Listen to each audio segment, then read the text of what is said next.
Good morning guys. र आज चाहिँ हामी यहाँ आएको छौँ रायङ्गटीमा। प्लस यहाँ चाहिँ किन आएको भन्दाखेरि चाहिँ यो जङ्गलभित्र गएर रायङ्गटीको माथिनिर एउटा भ्यू पोइन्ट छ। सो हामी त्यो भ्यू पोइन्टलाई हामी एक्सप्लोर गर्न गइराखेका छौँ र तपाईँहरूले नजारा देख्नुहुन्छ एकदमै राम्रो छ। सो तपाईँहरू मसँग हुनुहोस् र हामी त्यो भ्यू पोइन्टलाई हेर्न जाँदैछौँ। यो भिडियोमा तपाईँलाई देख्न सक्नुहुन्छ यो भित्र चाहिँ कस्तो छ भनेर। सो तपाईँहरू पनि प्लिज भिजिट गर्न आउनुहोस्, घुम्न आउनुहोस् र तपाईँहरूले यस्तो नेचरलाई अब यो गर्न सक्नुहुन्छ, एक्सप्लोर गर्न सक्नुहुन्छ। यसरी आएर भित्र छौँ र भित्रमा चाहिँ तपाईँहरूले यस्तो देख्नुहुनेछ।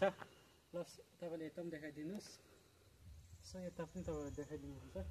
सो हेर्नुहोस् न गाइस, कस्तो दामी राम्रो रहेछ यो जग्गा चाहिँ।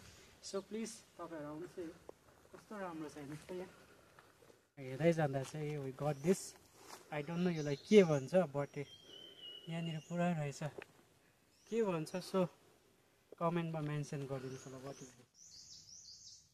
गाइस यो चाहिँ यस्तो उकालो रहेछ कि अघिदेखि हिँडेको हेर्नु पुग्नु छैन। कति टाढो हेर्नुहोस् त उकालो बाटो कस्तो छ यो उकालो, पुग्नु छैन गाइस।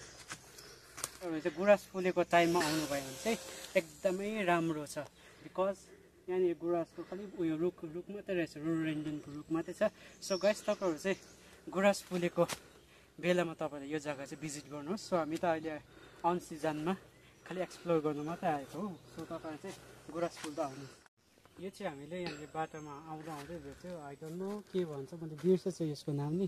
बट यसको दाना चाहिँ खान्छ पाकेपछि, मिठो हुन्छ।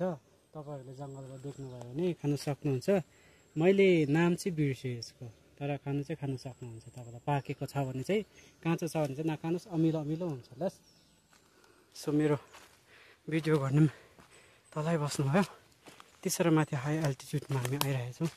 बिकज तल चाहिँ एकदमै घाम लागिरहेको छ। बट यहाँ चाहिँ दिन दुम्मा हुँदै जाँदैछ। So I don't no, I think तल चाहिँ अझ पनि घामै लागिरहेछ। बट यो चाहिँ हाई एल्टिट्युड भएर चाहिँ यस्तो देखेको होला। Oh my god, what is this guys? See, and what is this? Start भेट्न थाल्यो अब चाहिँ I think we are so close. So guys यस्तो छ बाटो चाहिँ, तर के भन्नु, हामीले भनेको भ्यू पोइन्ट चाहिँ यही हो। यो उनीहरू देखाइदिनुहोस् तपाईँले। सी यो जग्गाहरू कस्तो दामी चाहिँ छ। इफ तपाईँहरूले यो चाहिँ क्लाउडी नभएको भए चाहिँ यस्तो राम्रो देख्थ्यो के जग्गाहरूलाई। सो गाइस हामीले एक्सप्लोर गर्न आएको थियो के जग्गा हो।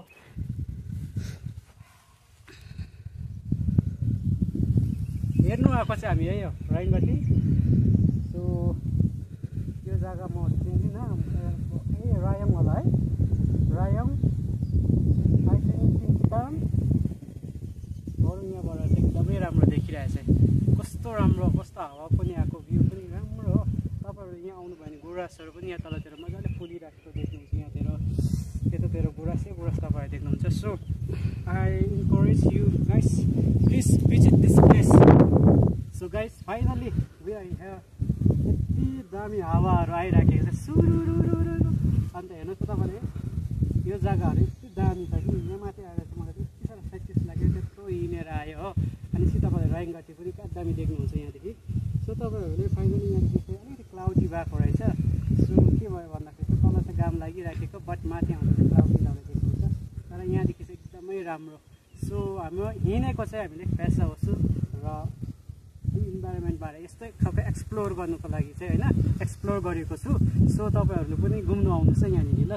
अनि यसरी हामी जस्तै मजाले बसेर तपाईँहरू गफ गर्नु सक्नुहुन्छ यहाँनिर मजाले के खाँदै। बट प्लास्टिकहरू चाहिँ तपाईँले यहाँनिर नफ्याँकिदिनुहोस्, धेरै फ्याँकेको रहेछ। सो हामी अलिकति जाँदाखेरि आफ्टर क्लिन अप पनि गरिराख्छौँ। Thank you so much, हेरिराख्नुहोस्।